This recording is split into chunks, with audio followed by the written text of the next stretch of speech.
Um, you are all being recorded. Just the talk will be recorded. The recording will stop when the question and answer reflections start. So if you are comfortable with being recorded, you need to press got it.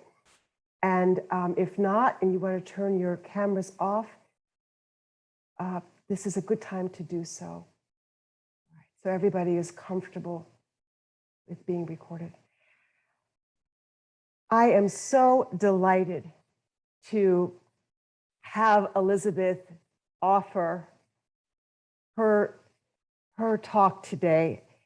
Elizabeth, you may or may not know, is a full-time film editor. She is a recent addition to our congregation, and her current film, Memories of Rain, is on a festival circuit and has won several awards. We are so happy to have her today. Her presentation is entitled The Evolving Image of Wiccan and Witchcraft. So I hand this over to Elizabeth. If you put on speaker view, you can see her and come out of gallery view if that's helpful to you. All right. All right, well, here we go. Good morning, everyone, and I'm very thankful to be here and offering my presentation on the evolving image of Wicca and witchcraft. So just, oh, there it is. Just a quick side note. Essentially, this presentation is, the first part is going to be a little bit about the history of the concept of the witch and where it came out of, and measuring some distinctions across cultures. And then the second part is going to be a little bit of an analysis. Because of all the research, I included a lot of things, and unfortunately, we might not be able to touch on absolutely everything I have in the presentation. So therefore, I'm going to have the presentation be publicly available for anybody who wants to read further into it after the service. So also just a quick disclaimer, all the information that I presented here is from a lot of different sources, by no means an exhaustive argument. Please note all the individuals and concepts brought up in this presentation are not immune from reliable criticism, and everything is presented to the best of my own personal knowledge, and all sources are cited. The presentation is also not intended to demonize the intentions of any practice, religion, or culture.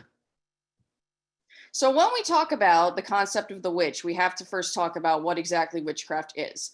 And when we think about witchcraft, essentially the definition in the broad sense is that you are manipulating a perceived supernatural, magical, or natural force to achieve some kind of desired outcome. So when we say witchcraft, we're talking about a specific practice. We're not talking about a specific religion.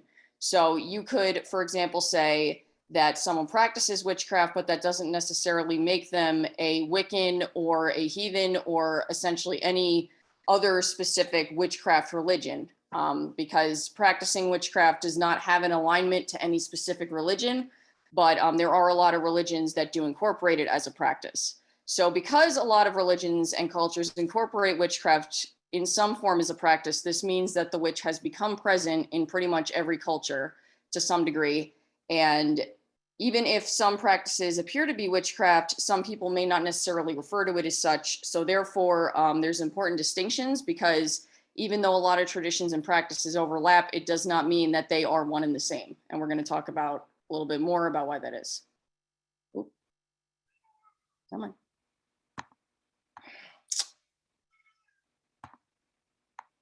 Ooh, there we go.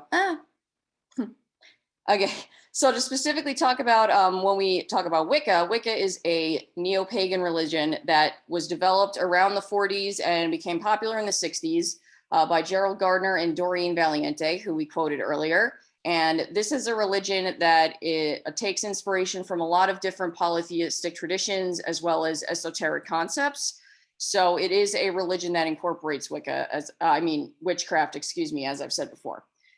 So not only do we have the belief in magic being incorporated into the specific religion of Wicca, but also it revolves around a lot of the concepts of divination, astrology, herbalism, as well as recognition of the 4 classical elements known as earth, water, fire, and air, which is something of a cultural universal across many different cultures, and reincarnation as well. So the wheel of the year, as it's known as this in this religion, honors the chief solar events, which are called sabbats, as well as the midpoints and the lunar phases called esbats. And then after the 60s, it started out primarily as a Gardnerian practice, but now since then, we've also seen Wicca as a religion split off into different denominations, such as Alexandrian, Eclectic, Dianic, and others. So to briefly touch on this page, I'm not going to go through all of it. It is a lot of information, but I want to make, again, the distinctions regarding specific terms, because a lot of these get kind of muddled, and we're also going to talk about why. So when we talk about paganism, it's an umbrella term, and it includes, so underneath that, you can have heathenism and Wicca and other different traditions related to it. So it's essentially this broad religious concept, and then underneath it you have a lot of different types and denominations. So paganism tends to refer to non-Christian or pre-Christian, polytheistic or pantheistic traditions, but that doesn't mean it's automatically synonymous with the word witch. And in this presentation also, we're going to talk a little bit about things such as occultism and Hermeticism, which are not necessarily religions. They're more categories of philosophies, and they tend to talk about alchemy and mysticism and the supernatural. So those kind of get folded into a lot of these practices as they develop, actually. And then we also have some very culturally specific, distinct witchcraft practices, such as Santeria and Brujeria and Strigeria, which refers to Brujeria and Santeria are from African diasporic religions, and as well as Latin American diasporic traditions. And their integrated spirituality is also very distinct from the Western concept of witchcraft. Come on, let's go. This thing is sticking. Come on. 1 second. There we go. Okay. To talk a little more also about how the origins of witchcraft in early history. Like I said before, the witch is present in pretty much every culture and most ancient legends that we see. We also have a lot of archaeological evidence in such as Germanic and Nordic areas. We're seeing the concept of the seeress, which was essentially known as the wise women of their culture, being buried with all of these things such as herbs, amulets, wands. So essentially having this high status as healing women, and similar to the concept of shamanism, which is also a category that sometimes gets incorporated with witches, but is not necessarily known as witchcraft, because shamanism has its own distinct traditions. And then, so when we look to scholars such as J.B. Russell, who explains that a lot of the witchcraft before the 14th century actually tended to be very much alike, and they shared a lot of the traits. Not necessarily from syncretism, but from the age-old human desire to achieve one's purposes, whether by open or occult means. So we see kind of this core sense of the purpose and the drive behind a certain control for one's destiny or one's self present in all of these cultures. So not only in Europe, but also in Japan and indigenous Philippine lore, and quite an explosion also of these types of specific spiritual and religious traditions across the Afro-Latin diaspora as well.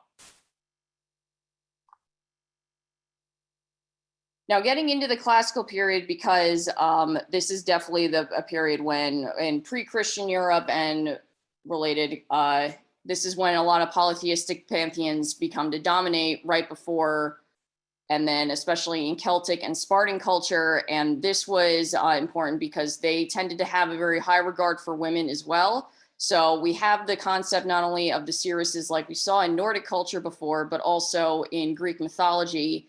And that's kind of combined with the concept of the seeress. So kind of this similar concept to what would eventually become the old trope of the witch. So we also, when we look to Celtic and Gaulish society, we're seeing the Druids come around, and they're still kind of shrouded in a little bit of mystery, only because they didn't leave any written records. So, and a lot of the records written about them tend to come from Greco-Roman accounts. And the problem is of course, that Greco-Roman accounts tend to cast them as being these human sacrificing barbarians who had all these weird occult rituals. So it's not necessarily the best source of information. It's around this time also we see the roots of the philosophy of Hermeticism emerge, because that has Greco-Roman roots, and that's going to be important later, because that is going to figure into the occult and spiritual revival that comes around in the late 18th and early 19th centuries. Come on. Thank you. And now, of course, definitely going to be touching on the Middle Ages, because this is very much so a time period that people tend to think of at the forefront when we discuss the concept of the witch and the fear around witchcraft. And a lot of different variables going on at this time, obviously. The main one is that as the church was gaining power and a lot of religion just started coming around in all these different ways throughout medieval Europe, the concept of the witch and the concept of witchcraft essentially became a way not only to explain negative things that may have been happening, because again, this is like pre a lot of scientific discovery explosion. So this essentially became sort of a way to immediately other people. So it not only the term witch not only is used to kind of describe a specific practitioner of witchcraft, but it's used in a more polemic way to just kind of other anyone who is a perceived enemy, kind of either of the church or society. So also during this period, we see in a similar fashion, a lot of anti-Semitic tropes coming around in a related way, because a lot of Jews during this time were being persecuted, also under the rumor that they were participating in all of these apparent occult rituals and killing infants and drinking blood and just all of these strange things. And a lot of this was only denounced during the Second Vatican Council around the 60s.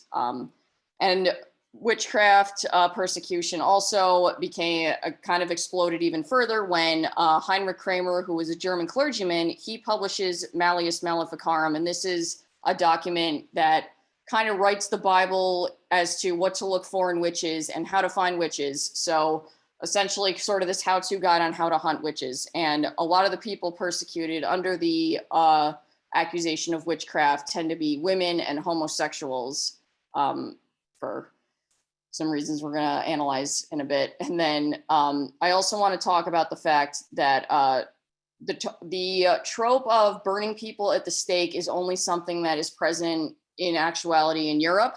This is not something that ended up happening in the Americas. The only people the people accused of witchcraft in the Americas tended to be hanged as a form of execution, but burning at the stake only happened in Europe.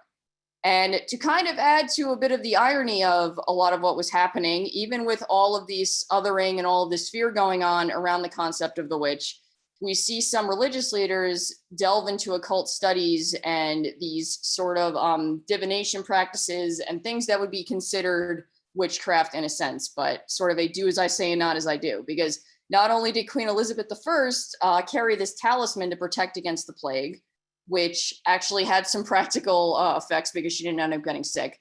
And then her consultant, John Dee, who was very close to her, he also becomes very interested in alchemy and occult studies and develops the Enochian language, which is seen as the language of the angels. So this interesting sort of, I guess, permission given to who's allowed to do certain things and who's not. So that was kind of weird. And then coming out of Europe, of course, when we see the fear of witchcraft kind of permeate into the Americas in the early days of colonization, because not only before then, before most of the Puritans and the English settlers get to the Americas, we had witch trials in Lancashire, which are in 1612. And that was interesting because most of the accusations were between two of the same families. So it was very much sort of this grudge match, and it was witchcraft, and the fear of that was just kind of used as this overarching veil to kind of get rid of people. And that's also a theme that we see consistent again when in the early 17th century in Virginia, and also with the famous Salem witch trials. So again, the whole concept of witchcraft, not based out of hard evidence, but coming out of people trying to very much kind of get back at socio-political rivals or and cure certain properties. That's pretty much the driving force behind a lot of these trials, is just essentially using the fear of witchcraft against other people.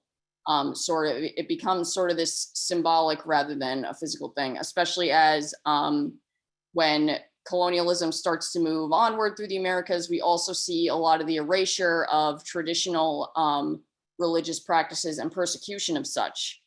And to go back briefly also, when we talk about the effects, we have over 200 people in Salem being accused, but 20 end up being executed. And this entire tragedy is only really denounced in full by the state of Massachusetts in around 1957. So that's around 300 years later.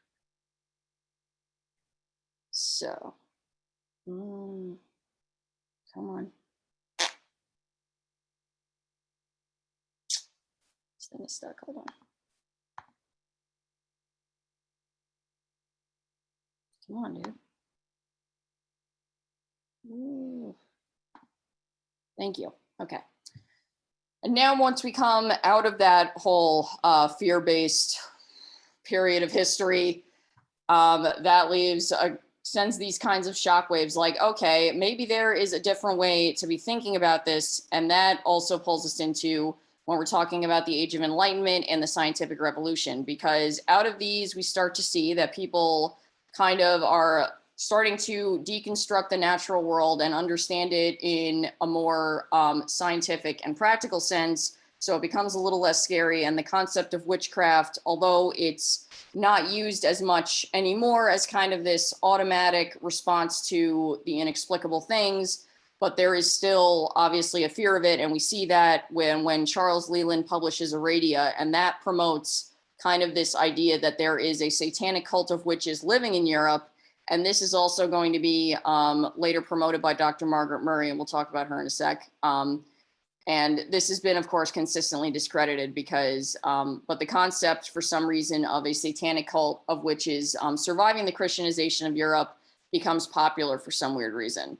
And the association with witches and demons and devils also kind of infiltrates, again, like a lot of these traditional practices, especially when we talk about religions such as Haitian voodoo.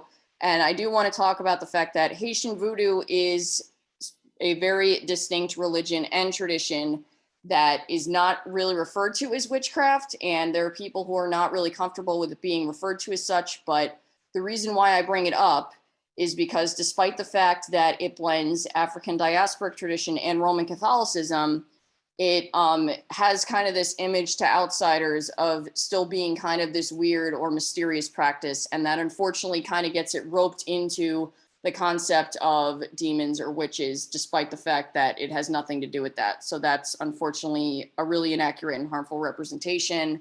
So therefore, that also leads to some prejudice that we see not only in the late 1800s when the Americans occupy Cuba, but also when communism starts growing in the area in the 50s, that leads to a further suppression of a lot of practices such as brujeria and also voodoo, unfortunately.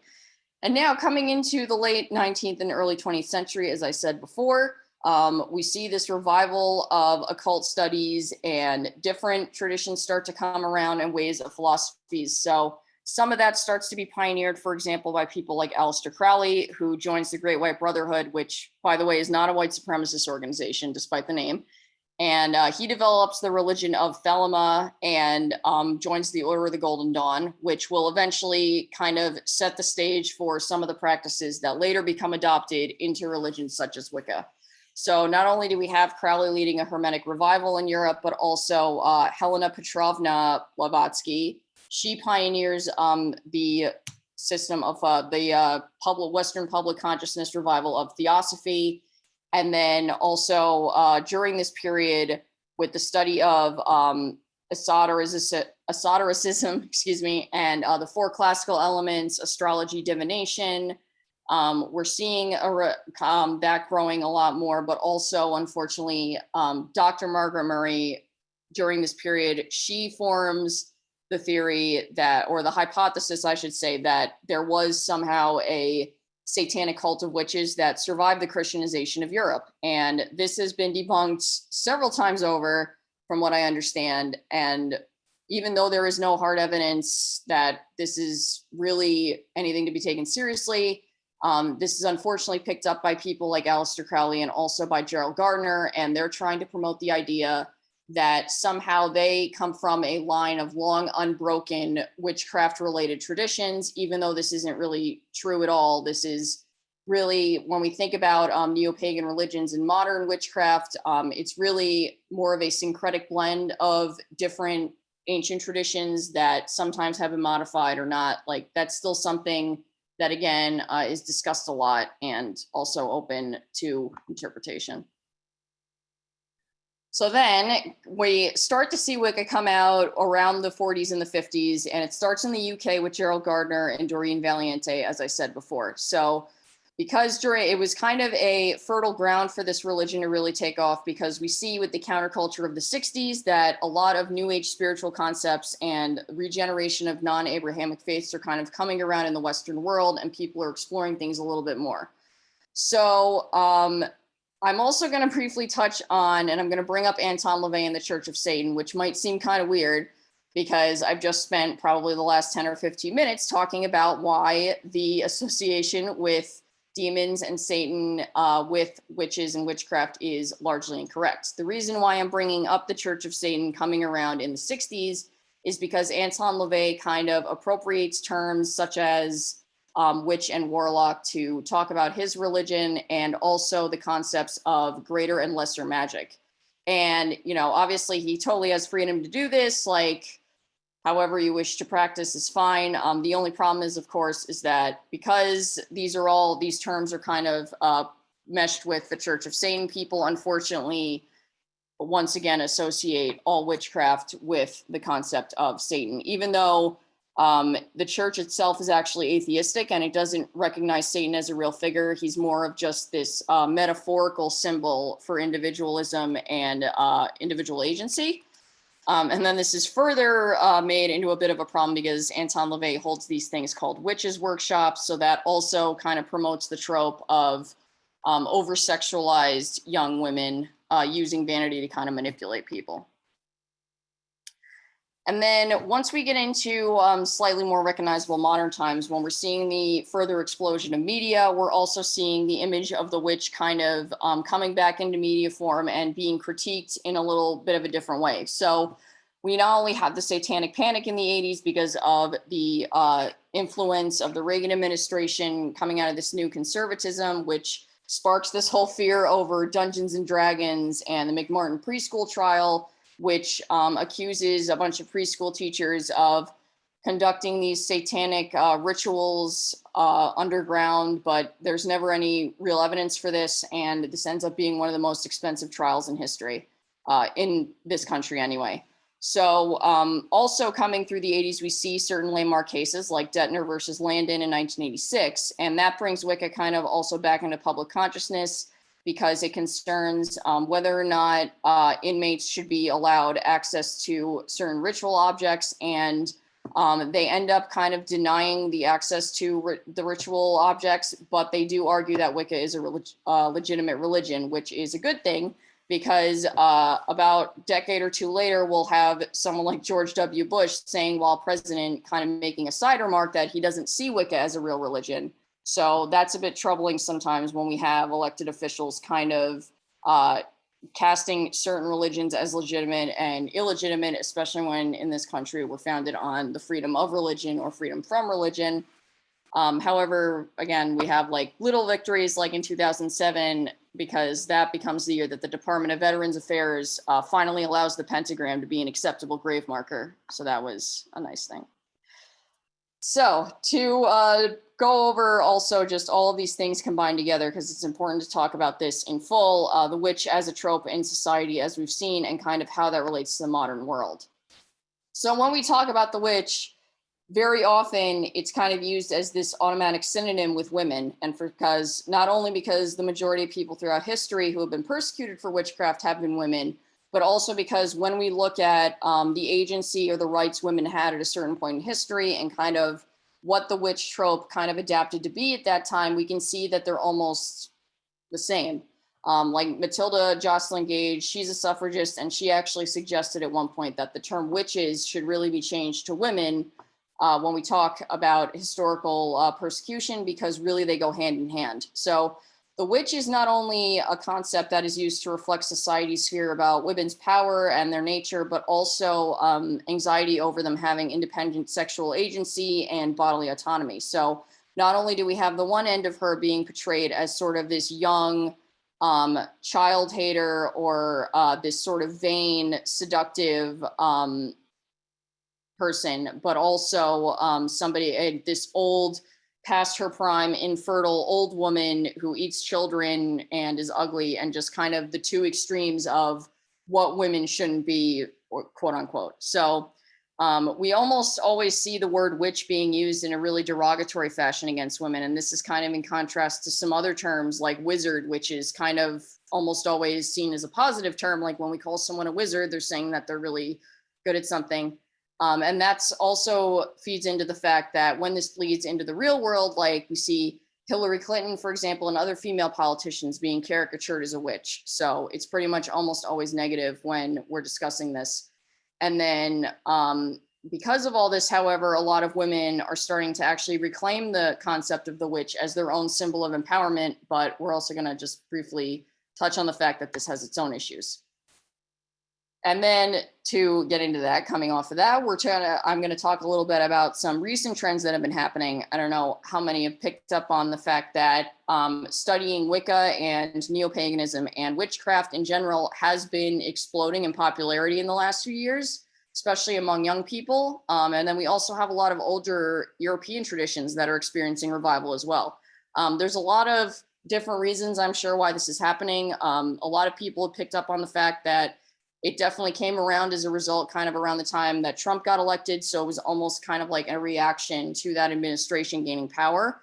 So to some degree, that there's obviously like pros and cons with everything. So a lot of the good things that are coming out of this is that we're kind of seeing a way more nuanced interpretation of the image of the witch in the public consciousness, and a greater sense of environmentalism, and a broader kind of accepting of different spiritual paths. But the unfortunate reality is, on the other side, is that because it becomes so popular, we also risk a lot of inappropriate cultural appropriation, as well as further consumerism and sanitization and corporatization of witchcraft, in a sense. So it makes it kind of feel hollow. And this is something that's also becoming a problem. And because history doesn't necessarily repeat, but it often rhymes, in recent years, we saw a revival of the satanic panic to some degree, because we had the entire insane conspiracy theory known as QAnon, which kind of promoted the exact same concept of medieval blood libel that was going around, which is that that there's an entire underground satanic cult that are eating children. So yeah, interesting to see how that popped back into it. So I guess it never leaves. And then I also want to touch on some further issues, because we still do have a lot of present day persecution about witches because of the way witches are seen. So it's not even like hard, like actual present physical witchcraft that's being persecuted, but also just the entire suspicion of witchcraft and witches. So we're seeing a lot of this happening, unfortunately, in places such as the Amazon and India, Indonesia, and sub-Saharan Africa.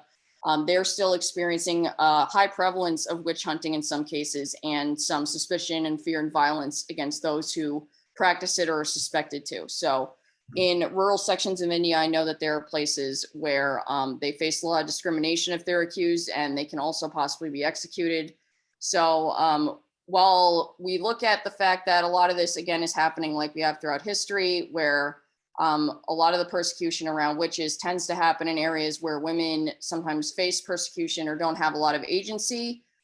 We can also, again, touch on the fact that some of this also obviously can be damage from colonialism, because of kind of the fear of witchcraft, again, permeating through colonialism, and that infrastructure kind of getting into these areas and corrupting that as well. So there's something to be said about that.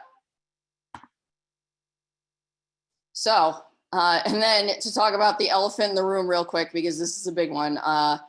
There is a very large issue with modern paganism and witchcraft and the link to white supremacy. Not only because when we talk about colonialism and throughout time, but also because a lot of revivalist religions in Europe have kind of misappropriated a lot of different terms and beliefs and symbols to promote these very heavily racist and racialist and white supremacist attitudes. And a lot of these symbols have been co-opted for a while, so it's not necessarily new. And this concept of white supremacy based in sort of Nordic and German supremacy is also not really historically accurate, because we can see that the Vikings were actually a very multicultural society. So it's very much kind of strange.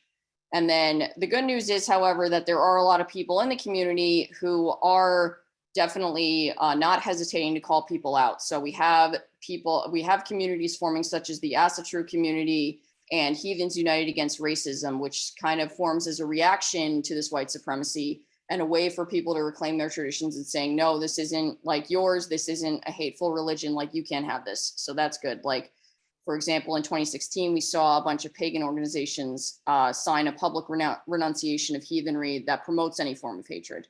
So that's a good thing. So just to wrap up regarding that, when we talk about who the witch is, there's a lot to think about, because the label of the witch is obviously adaptable and it's fluid, and it's going to redefine itself over time in response to societal changes. I think, honestly, personal opinion is that if we're going to reconsider our thought process of who we categorize as a witch, it should shift away from a term that's forced upon somebody and instead become this chosen symbol of identity. So we see this, that in actuality, when we consider the incoming climate crisis and consumerism growing to a large degree, when we think about traditional witchcraft and its connection to nature, it's actually extremely important. It's more important than ever. So in that case, we're also, just to wrap up the fact, going back to how the label of the witch and the person who is seen as the witch has become so adaptable and fluid over time, I would make the argument that to some degree, anyone can be the witch, and we have all been the witch at some point. So, and then it's also touch on, like, why would anyone choose to be the witch? Like, there's a lot of different theories. And again, this is to broader further, I think, also into our question and answer, because there are a bunch of different theories, like individual agency, reclaiming indigenous culture, and reactions against certain values, and connection to the earth, as well as viewing humans as another part of the wider spectrum of life, as any spiritual seeker would. So those are just some quotes I pulled. They're long, but essentially describing the crisis that neo-pagans are facing, and just kind of how the concept of the witch and the practitioner of the witch is adaptable to the modern world, and what its place of and kind of what the concept of magic means in relation to the modern world. So that's something to think about as well. So that's it.